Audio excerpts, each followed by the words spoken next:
Alhamdulillah kita bersyukur kepada Allah Subhanahu wa taala atas segala nikmat yang Allah karuniakan kepada kita. Nikmat iman, nikmat Islam, nikmat sehat, nikmat afiat, nikmat dijauhkan oleh Allah dari berbagai macam malapetaka.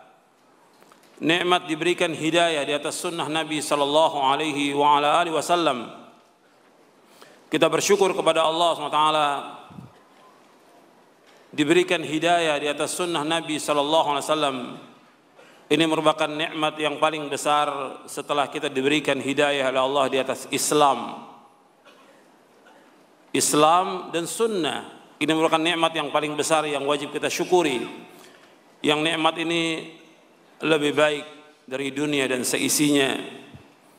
Bahwa ketika kita diberikan hidayah di atas Islam, diberikan hidayah di atas sunnah, maka kita mendapatkan kenikmatan yang paling nikmat, yang wajib kita syukuri. Kita bisa melaksanakan ibadah dengan ikhlas semata-mata karena Allah, dan kita melaksanakan sunnah Nabi sallallahu alaihi wasallam dengan mengikuti contoh Rasulullah sallallahu alaihi wasallam. Ini merupakan nikmat yang setiap ibadah kita yang kita lakukan, apabila kita mengikuti syaratnya ikhlas dan ittiba, maka akan mendapatkan ganjaran dari Allah Subhanahu wa taala. Akan tetapi bila kita tidak mengikuti sunnah, yang terjadi adalah pelanggaran syariat, perbuatan bid'ah, kesesatan, penyimpangan dan yang lainnya, yang kita juga tidak tahu ibadah kita diterima atau tidak. Yang sudah jelas menurut hadis Nabi sallallahu alaihi wasallam, apabila kita melakukan satu ibadah yang Nabi enggak contohkan, maka amalan itu tertolak, sudah jelas tertolak. Nabi SAW bersabda dalam hadis yang sahih yang diriwayatkan oleh Imam Bukhari dan Muslim, "Man ahdatha fi amrina hadza ma laisa minhu fahuwa raddun." Barang siapa mengadakan sesuatu yang baru dalam agama kami yang tidak dicontohkan dari kami, maka tertolak. Dalam hadis Muslim Nabi bersabda, "Man amila amalan laisa alaihi amruna fahuwa raddun." Barang siapa melakukan satu amalan yang enggak ada contoh dari kami, tertolak. Maka orang-orang melakukan amal yang enggak dicontohkan oleh Rasulullah SAW, amalannya tertolak menurut sabda Rasulullah SAW. Makanya kita bersyukur kepada Allah diberikan hidayah di atas sunnah, diajarkan Islam, diajarkan sunnah, diajarkan akidah yang benar, diajarkan tauhid. Ini merupakan nikmat yang paling nikmat yang wajib kita syukuri. Yang ini merupakan jalan yang lurus yang kita minta setiap hari, agar kita ditunjuki oleh Allah ke jalan yang lurus. Ihdinas siratal mustaqim. Karena itu ikhwani fiddin, azakumullah, kita wajib bersyukur kepada Allah atas nikmat ini, nikmat Islam dan nikmat sunnah. Kemudian juga kita bersyukur kepada Allah SWT diberikan hidayah, taufik oleh Allah untuk selalu dan senantiasa menuntut ilmu. Ini nikmat. Antum diberikan hidayah untuk selalu dan senantiasa menuntut ilmu. Ini nikmat dari Allah SWT. Betapa banyak orang-orang yang enggak diberikan hidayah oleh Allah. Kajian di depan matanya, kajian di depan rumahnya, tapi enggak tersentuh sama sekali untuk mengaji, enggak tersentuh sama sekali untuk menuntut ilmu. Padahal semuanya ada, fasilitas ada, kendaraan ada, wadia sehat dan yang lainnya. Makanya ikhwan fiddin azakumullah, ketika kita diberikan hidayah oleh Allah untuk selalu dan senantiasa menuntut ilmu, kita bersyukur pada Allah dan terus kita berusaha untuk mencari ilmu. Karena kita semuanya, saya dan antum sama sebagai talibul ilm, sebagai penuntut ilmu, yang kita terus menuntut ilmu. Jangan merasa kita mempunyai ilmu, jangan merasa juga saya sudah pernah ngaji, saya sudah pernah di pondok, saya sudah pernah ini, kemudian nggak ngaji lagi. Ini orang yang rugi nantinya, karena dia merasa cukup dengan apa yang ada. Padahal ilmu ini sangat luas, yang wajib dia tuntut sampai dia meninggal dunia. Kita harus menuntut ilmu dan terus menuntut ilmu. Dan nikmat ilmu luar biasa kenikmatannya, besar kenikmatan ilmu ini. Dan antum merasakan nikmatnya setelah antum menuntut ilmu, terus menuntut ilmu. Ini jangan kita tinggalkan. Kita ajak istri kita, ajak anak kita juga untuk menuntut ilmu. Kemudian juga di antara nikmat yang lain, ikhwan fillah azakumullah, yaitu nikmat amal saleh.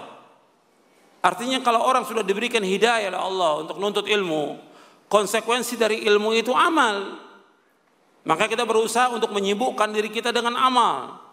Terus melakukan amal-amal saleh yang bermanfaat buat diri kita, orang tua kita, keluarga kita, dan kaum muslimin. Harus melakukan amal-amal saleh. Jangan menjadi orang-orang yang sibuk nuntut ilmu tapi tidak mengamalkan. Ini orang yang rugi. Dia nuntut ilmu tapi nggak mengamalkan. Padahal buah dari ilmu itu adalah amal.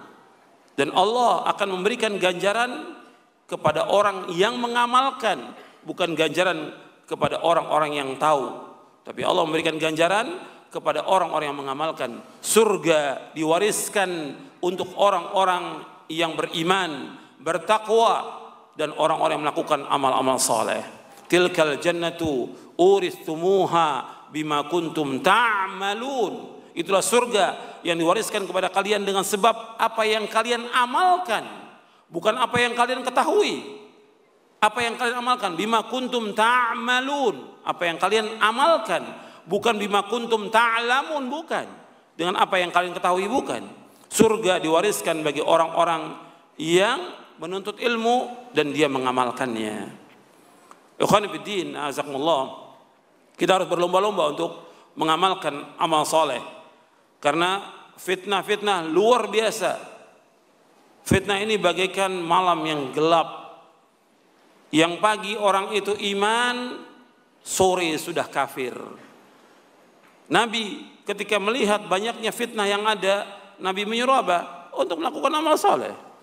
Di dalam hadis yang sahih yang diriwayatkan oleh Imam Muslim, Nabi SAW bersabda, "Badiru bil a'mali fitanan ka qita'il lailil muzlim."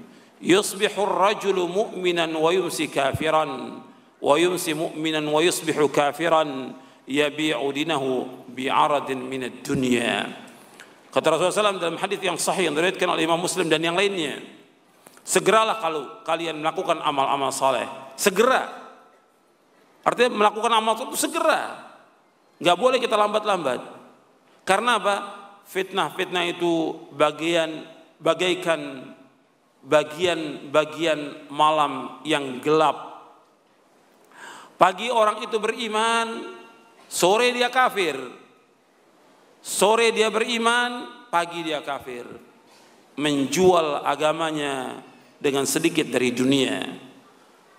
Yang banyak sekarang ini orang menjual agamanya dengan sedikit dari dunia. Dia sibuk dengan apa? Dengan dunia. Makanya antum jangan disibukkan dengan dunia. Yang kita tuju sebagai orang yang beriman adalah akhirat. Yang kita tuju adalah jannah, surga. Banyak orang meninggalkan akidah, tauhid karena dunia. Meninggalkan sholat yang wajib yang 5 waktu karena dunia. Disibukkan oleh dunia. Padahal dunia nggak ada arti apa-apa. Dunia ini lebih jelek daripada bangkai kambing dunia ini. Nggak ada artinya dan nggak ada harganya. Dan Allah SWT dalam Al-Quran tidak pernah memuji dunia. Rasulullah SAW tidak pernah memuji dunia. Dunia ini lebih jelek daripada bangkai kambing. Dunia ini tidak ada harganya. Meskipun hanya seberat sayap nyamuk. Tidak ada harganya. Dan ini sering saya sampaikan. Karena banyak orang tertipu dengan dunia. Padahal Allah menyebutkan dalam Al-Quran bahwa dunia ini mata'ul gurur. Wa mal hayatud dunya illa mata'ul gurur. Dan tidak ada kehidupan dunia melainkan kehidupan yang menipu. Orang tinggalkan kewajiban sholat yang 5 waktu karena dunia, karena kerjaan, karena dagang, karena yang lain. Kalau dunia nggak ada harganya. Meninggalkan menuntut ilmu, ngaji karena dunia. Bahkan meninggalkan yang lain kewajiban karena dunia. Kalau dunia nggak ada harganya. Nabi pernah melewati seekor bangkai kambing yang cacat telinganya. Kemudian Nabi tawarkan kepada para sahabat radhiyallahu ajmain, siapa di antara kalian yang mau membeli bangkai kambing ini? Kata para sahabat, ya Rasulullah, seandainya kambing ini masih hidup, cacat telinganya. Apalagi sudah jadi bangkai, kami nggak mau. Kata Rasulullah, dunia ini lebih jelek daripada bangkai kambing ini. Dunia lebih jelek daripada bangkai kambing. Hadis ini sahih, diriwayatkan oleh Imam Tirmidzi dan yang lainnya. Muslim, Tirmidzi dan yang lainnya. Jadi ikhwan fillah, azakumullah, kita harus melihat sebagai seorang mukmin, seorang mukminah, seorang muslim, seorang muslimah, bahwa dunia ini nggak ada harganya. Yang kita pandang, yang kita lihat, tujuan hidup kita akhirat. Itu yang kita tuju. Semua kita melakukan amal-amal soleh dan kita berbuat apa saja di dunia ini untuk akhirat, bukan untuk dunia. Dan itu yang diperintahkan oleh Allah dalam Al-Quran dan juga diperintahkan oleh Rasulullah sallallahu alaihi wasallam. Ikhwan fillah, na'azakumullah, ini sebagai muqaddimah yang perlu saya sampaikan supaya pandangan kita dan prinsip kita jelas dalam masalah hidup ini, sehingga kita tidak tertipu dengan dunia. Karena kalau kita lihat keadaan yang ada ini sampai terjadi keributan, ya, perseteruan dan yang lainnya karena dunia, karena harta yang sedikit. Orang bisa bunuh-bunuhan karena dunia. Orang bisa saling mencaci maki, saling menjauhkan karena dunia. Dunia ini gak ada harganya, meskipun hanya seberat sayap nyamuk. Jadi jangan kita tertipu dengan dunia. Yang kita tuju hidup kita lah akhirat.